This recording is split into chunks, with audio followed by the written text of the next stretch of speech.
So the question here from Platin21, what's a good device to start on, big or small screen? So do you aim like in the middle and hope it scales up or down, or do you aim big and then make it work small, or start small and work your way up?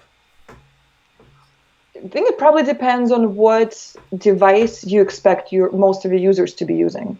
So if you're making like if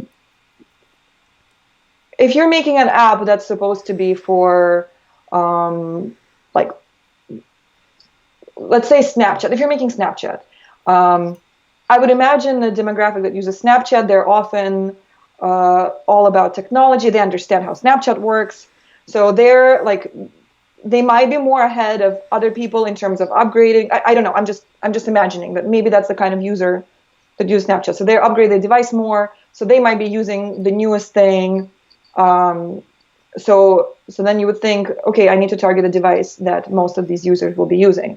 If you are thinking, okay, most of my users will be business workers who come home and want to sit there and read the news, maybe that means it's a bigger iPad or something, right? It kind of depends on the use case a little bit. But if I don't really know what is going to be the use case, then I generally just pick whatever is the smaller device of the of the latest that's been released. So I guess iPhone. What's the latest one that was just released? It confuses me too, because like there's iPhone and iPhone 11 Pro and Pro Max, and I think the 11 Pro is smaller than the iPhone 11. It's a bit confuses in my head, because iPhone 11 has the 2x screen, but it's bigger dimensions, I think, than iPhone 11 Pro with the 3x screen and smaller dimensions. So yeah, the smallest of the modern ones would be iPhone 11 Pro, not Max, mini.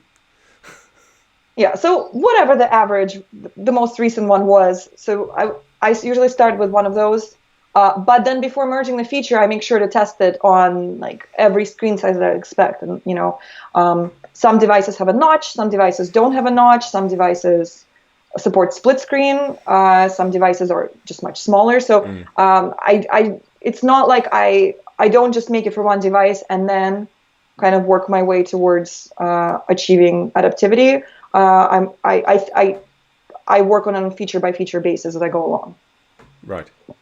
So at what level do you say that's just going to be good enough? I mean, you've mentioned the iPhone SE having a particularly small space, particularly in landscape. The vertical space there is very, very constrained. And you start thinking about, well, they've got a small screen space, and I've got a big layer to try and squeeze in there, and I want to factor in dynamic type. How far do you take this? Where you say, okay, that's going to have to do at this point. I've done enough, or is it for you? I'll as much as I can get as much of this data in there and be as flexible as I can.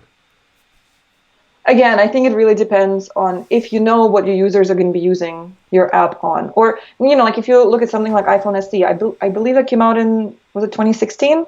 The old one did. There's a new one from like a few days ago, but yes. Yeah, exactly. So I mean, until this new one that is coming out, you could think, okay, people are probably not using iPhone SE as much because it's an older device.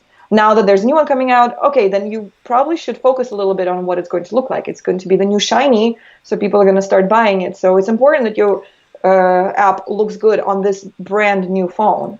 Yes. Right?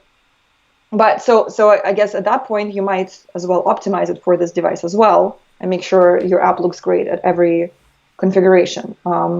In terms of like dynamic font, yeah, I think you also have to think about what is the biggest font that makes sense for this device. Like, this might help people who need bigger fonts and bigger letters to see. But at the same time, if every word is like completely cut off by the screen, then you're not really helping them because your text is too large. Like they can't read it, right? So there's a threshold of kind of meeting the limits, but do they make sense for the users that are using this feature?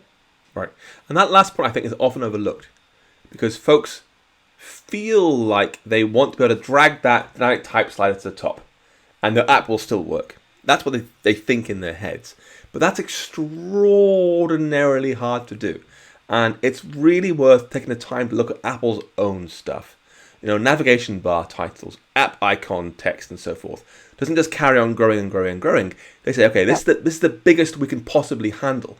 don't scale beyond there. And they add affordances around that. For example, if you have the accessibility extra sizes enabled, and you long press on a tab bar, sorry, you like it, I'm thinking SwiftUI already, a tab bar icon, you get a zoomed up picture of it. Here's what the icon is in a big thing over the screen. They haven't just made that text bigger and bigger and bigger because it doesn't work.